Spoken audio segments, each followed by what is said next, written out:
Good afternoon and welcome back to Mason Speaks. This is Mason, your host, and today I'm with Mr. Alex Williams. Alex, how are you today? Hello. I'm well. I'm doing great, actually. Today is a great day. It was really, really windy yesterday, and now it's died down. So I'm excited. After this conversation, I actually get to go outside and enjoy it because I haven't for a couple days. That's great. As we spoke about before, and obviously we've spoken before we started recording this. You live in Canada, that's right, isn't it? Hmm. So Yeah. obviously your version of going outdoors is very different to the version that we have here in England. You've got some tremendous mountainous areas and some great views as well, haven't you? Over there, you've got some really nice sort of nature there. Oh yeah, I mean it's gorgeous. If I drive west from my house, I'm in the mountains like the Canadian Rockies within half an hour. And if I drive east, I'm immediately in the prairies. So Calgary is set right in the foothills of the Canadian Rockies. It's just a perfect place to be. I mean, totally flat one way, totally mountainous the other way. So I've got it all. I can choose from any of it. And I mean, 5 minutes walk from my place is a beautiful nature park. So it's perfect. That sounds really nice. I mean, as we spoke about previously, I said that where I live and where a lot of the people that are listening to this live as well, we've got sort of a nice mixture of sort of commercial city and sort of outdoorsy nature kind of area. Mm. Obviously, we know that you've got this amazing nature environment. Have you got much of a city scene in Calgary as well, or? Oh yeah, I mean Calgary's a city of 1.3 million, I think. And so we do have a lot to see. I mean, the suburbs spread out. If you take kind of footprint of the city, from what I understand, it is actually the size of New York City. And so it's a really big city. It's really, really spread out. So it's quite flat. So when you're in the city, you can see downtown from pretty much anywhere. And it's just kind of this, you know, couple square kilometers or something of big, tall skyscrapers. And when you get down there, they're beautiful buildings. There's museums, there's arts, there's shops and everything. I mean, it is a really stunning place. I love it. There's absolutely everything here. Wow, that sounds tremendous. It really does. I mean, like I said, we have got nature, but not to the extent that you've got it over there. So it sounds like it's a really enjoyable place to be in. Probably quite a peaceful place most of the time, I'd say. Would you agree with that? Or Yeah, I mean, I live right by the airport, so depending on which way the wind is blowing, sometimes the airplanes are taking off right over my head, which I'm sure you can imagine is great for podcasting. But I am really fortunate. There is a lot of peace that you can get. Like I said, half-hour drive and I'm in the mountains, nobody around. I can go on a hike, hardly see any people, see wildlife, see, trees of all sorts of varieties. And it's just really, really beautiful all over the place. And so I'd say that you do get that mix, right? I can go walk down by the highway or I can go out into the mountains. And so it's busy, but you can really, really find a lot of ways to slow down here, which is, I mean, it's what I love. yeah, totally. I mean, you say finding ways of slowing down. Do you mean in terms of do you mean like literally relaxing and slowing down and calming down, or do you mean something different by that? Yeah, no, I mean relaxing. I mean, like I said, there's a nature park right by my place, and there's parks all over the city. If you look at a map of the city, you can see these big green spaces. Calgary has one of the most expensive bike networks in the world. You can bike anywhere in the city to anywhere in the city and really take advantage of that nature. So even within the city, you can get that. But like I said, I can head out to the mountains. I remember a couple years ago around this time, it was the warmest day in February. I went out and I took this beautiful video of Elbow Falls. It's a small waterfall near where I live. And I was the only person out there. There was probably a foot of snow and just me, a frozen waterfall, and just nature. It was perfect. It was absolutely perfect. Wow, I mean that really does sound sort of tranquil, which is nice and definitely a good atmosphere to have whilst you're podcasting. As you'd mentioned about that, obviously you do and have done for a while now a lot of Mhm. podcasting. You've obviously we've just spoken on your podcast, the Wax Museum, sorry, my Wax Museum, or yours, more to the point. Um, and so that's one of the things that you do as it's more than just a hobby, as you say. It's almost like a portfolio for yourself, isn't it? In a way. Do you want to Yeah. elaborate on that about what you do? Yeah, I will. Yeah. So I started podcasting 3 years ago this month, actually. It was January 2018 that I started podcasting. And I remember I did it with the express intention to listen better to people. I was telling you this right before we started recording. I was a terrible listener.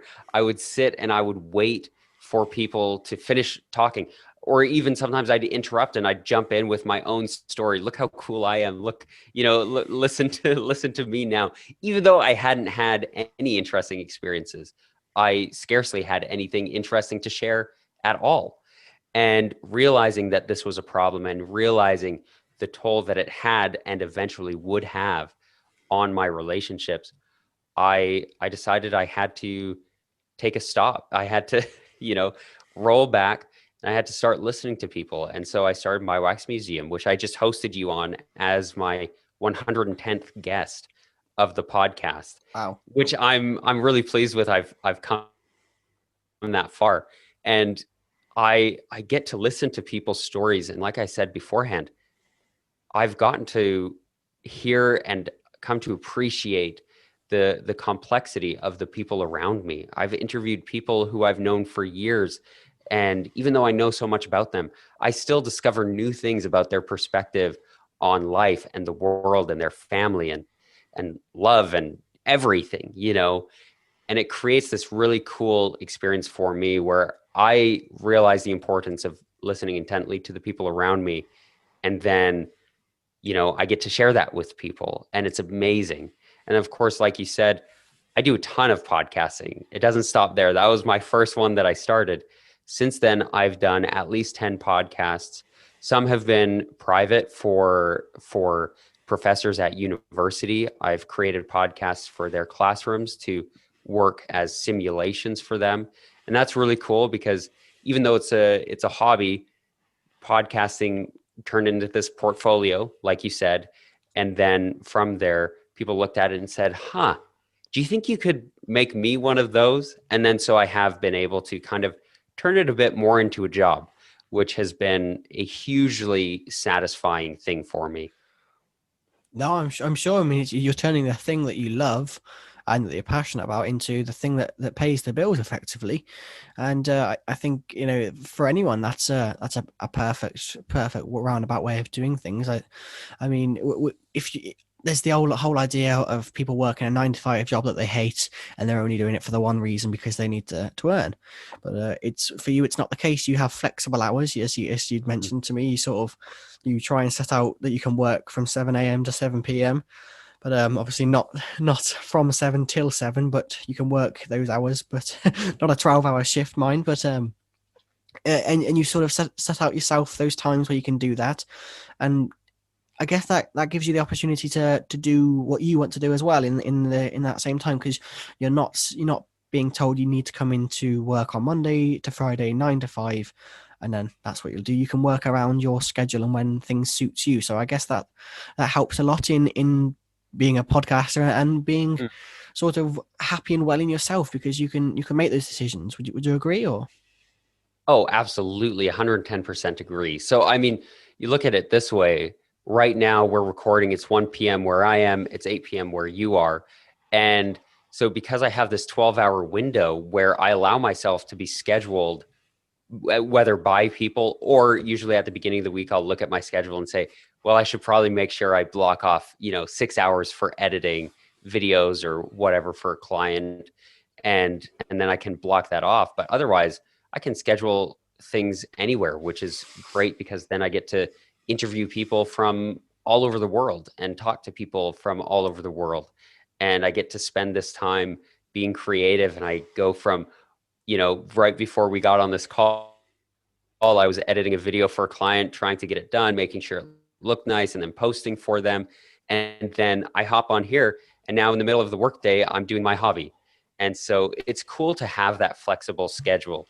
It does create kind of a chaotic work day, but I think that's where I really thrive, is just having a little bit of chaos, a little bit of disorganization, but just this space where it's like, okay, this is the time where I get things done and where I make things happen.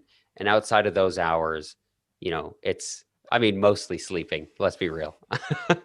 No, I couldn't agree more. I think if I'm not either recording a podcast at work or trying to come up with something I can do for a podcast, trying to reach out to somebody, and I think it's pretty much either sleeping or speaking with the girlfriend entirely. So it's a very sort of structured, not structured way of living. It's you're doing one of a few things, and that's how I like it. It sounds like that's how you like it as well.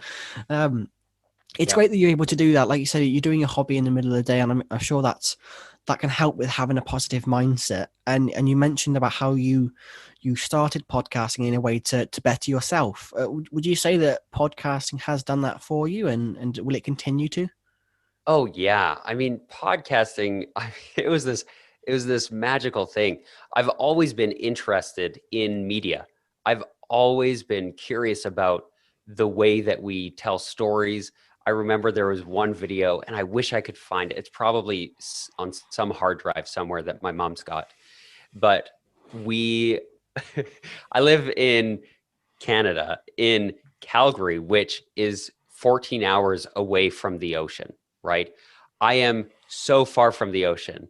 And I see you're like, that's got to be surprising to you, Mason, growing up on an island. I am, yes, 14 hours away from like the nearest proper beach. And so I didn't see the ocean until I think I was 22 when I saw the ocean for the first time. And that's got to be a huge shocker for so many people. But I remember there was one time, because of my interest in storytelling and filmmaking, we were, as a family, me and three of my siblings, we had put on these vests and swim trunks and stuff, and we were pretending we were having a day at the beach. And I remember my little brother was pretending to put sunscreen on, and we're really just sitting in one of our bedrooms, just laying on our beach towels, pretending that it's a bright sunny day. We've got sunglasses on. It was hilarious. But I always loved that storytelling. And then I decided to give podcasting a try because it is audio focused, and I wanted to try that, listening to people. And as I got into it, I'm like, I love this. This is the hobby for me. And I wanted to try other things. Listening to other podcasts, I was like, oh, that's interesting how they did that. Oh, I'm curious. And so then I started another podcast to try that out and to experiment with this and that. And it's created this rich experience of, yeah, I have an interview podcast and I love it. That's my original, and it's probably my favorite and always will be because of the personal benefit that it gives me. But then I also create these other shows that give me other things, like Broken Bulbs, my newest show. It it features these creative and professional and sometimes personal failures that people experience, and I get to have these conversations with professionals and people who have significantly more experience in other industries than I do have or may well ever have. And so I get this variety, and then I get to try editing it. And it's made me a better listener. Made me a better communicator.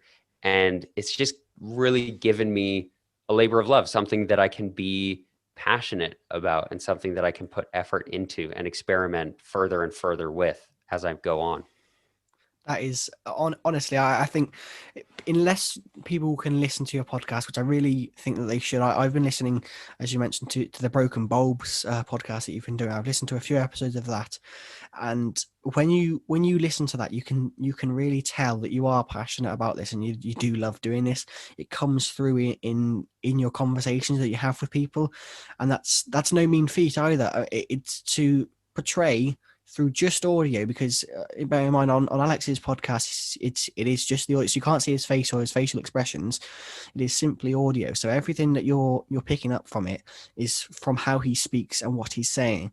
So that's ability to be able to portray everything through that is a real credit to you, Alex. And it's like I say, anyone who can listen to it really should. You can tell that you're loving what you're doing, and it as a listener, it engages you and it makes it more enjoyable to listen to. So anyone who is interested in podcasts really should check it out, and I'm going to leave a link to it in the description of this video as well, if Alex is okay with that, because Yeah. it is really really interesting. And as you mentioned, broken bulbs, the idea of broken bulbs, and in case people hadn't sort of realized what was meant by that, it's effectively, I think how you described it was, for every success there's many broken bulbs beforehand before you get the one bulb that works, if you like. Mhm. Would you care to elaborate on where that sort of idea came from? Was it something that inspired you to talk about that? Yeah, actually. So, I mean, growing up, I was very much into what I call motivation porn. It's the videos on YouTube. You can do it. You can do it. Like, believe in yourself. Rah, rah, rah. Right. And I think there's a place for that. I think there is a place, for the get up and go speech, the locker room. Listen, boys, they got us in the first half, but we're going to come back in the second half. I think there's a place for that kind of motivation. But I call it motivation porn because it doesn't last, right? It's kind of a counterfeit version of the real thing. And that real thing is, that constant motivation, right? I've recorded now 110 episodes of My Wax Museum, and I've recorded just about 90 episodes of Broken Bulbs, right? I've gone through this process, all of this work. I don't get motivated by speeches. I get motivated because of a purpose, because of something that I've worked hard to obtain. And so Broken Bulbs is a little bit of a response to this, Tony Robbins professional speaker, to get you going and get you hyped up, because those only get you interested for, half an hour, maybe a few days at the most, right? That you feel like I can do it, I can do it, I can do it. 3 days later, you're sitting there on your couch eating potato chips again, right? And so I think it was this response to only focusing on the successes and only admiring the successes. It's this idea that you need to acknowledge there's so many, right? There's so many broken bulbs behind you, right? It comes from this idea, like you mentioned, that you have this idea that works, this thing that's working, but there are so many failures beforehand. And acknowledging that and kind of bringing that more into the light and talking about that, because those are the things that we learn lessons from. And so I get to sit down with people and hear about their broken bulbs and then get lessons from them. And it's really been this phenomenal experience. But that's exactly where the genesis of it came from. And it really came to fruition when I was having a conversation with my friend Joseph Sim, who's actually from the UK also. And we were talking about this, and he's guest number 12. So depending when this episode of your show comes out, that may or may not be out yet. But it's amazing, being able to be surrounded by these people, work through these ideas, and then bring it out and create it. Because we all have broken bulbs. And I just wanted to share those with people. Totally, I couldn't agree with you more. I was speaking about the idea of broken bulbs on a podcast I recorded recently with I'd mentioned to you about it. I was speaking to the MP of the city which I live in, and I'd proposed to him the idea of broken bulbs, and that idea that before every success there are things that go wrong, and he totally agreed. And this is a person whose whose thoughts, opinions, and values are represented in government, in what controls the country. So for him to totally agree with what you're saying on the fact that broken bulbs are part of your life and things that needs to be acknowledged, I think is a great sort of message, because something that you've thought of in your own time, and you thought this, this is something that needs to be acknowledged. It is being acknowledged now, which must be a nice thing to feel, surely. Yeah, yeah, it is really satisfying to be able to put this out and have these conversations with people. And the reception has been amazing. And so it's really satisfying. I think the time was just right because I certainly didn't start this. There's a lot of other failure culture out there and talking about failures and stuff. But I think that I picked up on it, and I think I've done a decent job formatting it to be relatable, honestly, to anybody, because we have those broken bulbs in any aspect of our lives. It's not just a creative or entrepreneurial thing, right? Like your MP can relate to it. It's everybody. Yeah, I mean, when I was listening to the podcasts of the Broken Bulbs that you've done, I couldn't say that one person was like me in particular, but I could definitely relate to what they were saying, although it was completely different situations. I could say, yeah, I felt that too, and that's really important when you're trying to be engaged in something, is to be able to relate to it, and you've achieved that perfectly well. So that, again, that's another credit to you. I think because I appreciate we haven't got loads of time left. So what I'm going to do, I'm going to very quickly and drastically switch up the conversation. So we've talked a lot about podcasts, and that's gone really well. And it's really nice to hear your side of it, and hear from someone I class as a professional podcaster, because effectively that is what you are, in a way. So Thank you. that's all right. And for a young podcaster like myself, it does help with getting some of your knowledge and experience that you've got. So that helps me a lot. But moving on from podcasting, I want to talk about the Alex inside of that. The Alex before it comes to podcasting, your sort of personality and your personal life. So, if you don't mind me asking, as a child, what were things like for you then? As a child, wow. I mean, I like you. I'm not very old, so it wasn't that long ago.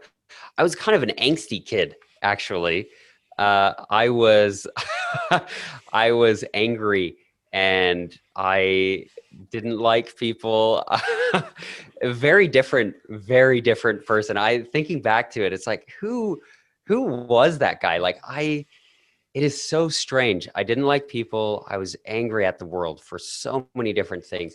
I think I always had this creative thing, right?